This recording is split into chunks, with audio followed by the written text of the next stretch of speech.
Bonjour frères missionnaires, que Dieu bénisse vos familles, vos femmes, vos enfants, tous vos proches. Je sais que vous avez une grande activité dans les pays de l'Est et le Seigneur est toujours avec vous. Alors, j'aimerais vous dire quelques mots d'après ce que mon neveu Yann m'a demandé. J'aimerais l'introduire par une lecture très courte de la parole du Seigneur. C'est ce que Jésus dit, c'est émouvant. Ce que Jésus dit se le trouve dans l'évangile de Jean, chapitre 4, et le verset 35.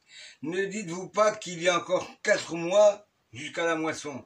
Voici, je vous le dis, levez les yeux et regardez les champs qui déjà blanchissent pour la moisson. Celui qui moissonne reçoit un salaire et amasse du fruit pour la vie éternelle, afin que celui qui sème et celui qui moissonne se réjouissent ensemble. Car en effet, ce qu'on dit est vrai, autre est celui qui moissonne, qui sème, et l'autre qui moissonne. Je vous ai envoyé moissonner ce que vous n'avez pas travaillé, et d'autres sont entrés dans ce travail, et vous êtes entrés dans leur travail.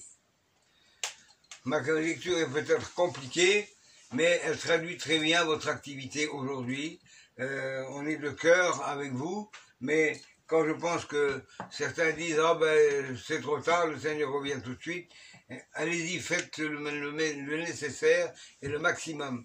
Parce que si Jésus revenait dans 1 an, vous direz peut-être qu'on a encore du temps devant nous. Si vous direz dans 1 semaine, vous verrez que la mentalité changerait, plus personne ne s'occuperait de ses affaires. C'est tout ce qui paraît jusqu'à aujourd'hui était important, n'aurait plus de valeur parce que Jésus revient. Adieu les traites, adieu les misères, adieu les assurances. Tout serait dans les mains du Seigneur. Bien sûr qu'on penserait à nos familles d'abord, et qu'on penserait à tous nos amis, à tout notre peuple, on voudrait les sauver. Alors, vous pouvez encore le sauver. Mais ils étaient à 4 mois de la moisson, et Jésus dit, mais la moisson est déjà prête, allez-y, foncez. Vous avez travaillé, mais d'autres ont travaillé avant vous, et vous êtes entrés dans leur travail. Alors, autre celui qui sème, un autre celui qui moissonne, et un autre avant qui prépare la terre pour recevoir la semence. Et le reste, c'est dans les mains du Seigneur. C'est le Seigneur qui fait pousser. Peut-être que pour certains pensent, oh ben c'est pas la peine, on va perdre notre temps là-bas, ils n'auront rien compris. Mais vous ne savez pas le miracle qu'il y a dans une semence, elle poussera, elle germera, parce que c'est Dieu qui fait croître.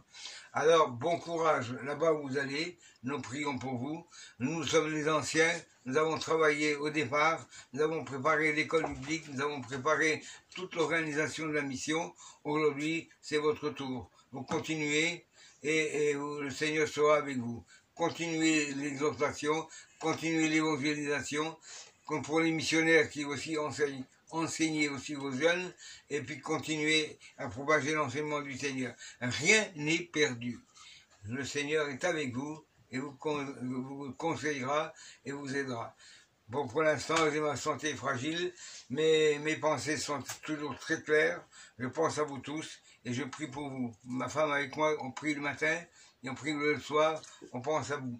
Que Dieu bénisse votre activité, qu'il vous donne du succès et de l'encouragement que vous avez besoin dans ces moments difficiles à cause du Covid. N'ayez pas peur, allez-y, nous prierons pour vous et nous continuerons de vous aider. Je vous aiderai dans mes possibilités, c'est-à-dire par la prière. Si on peut faire un peu plus, Dieu sait toutes choses, il me donnera la santé que j'ai besoin et la santé à tous nos frères qui ont été impactés par le Covid ou par d'autres maladies. Vous savez, j'ai eu un AVC et je prends aussi aujourd'hui des moyens humains pour nous aider. Heureusement que nous avons les hôpitaux, que nous avons des médecins. Ils sont un don de Dieu quand ils sont dans la légalité et quand ils sont dans l'équilibre. Il y en a qui jouent aux apprentis sorciers, ça les regarde nous, ça ne nous concerne pas. Soyez bénis, que Dieu soit avec vous, vous accompagne jour et nuit. Merci Seigneur. Amen et à bientôt si Dieu le veut.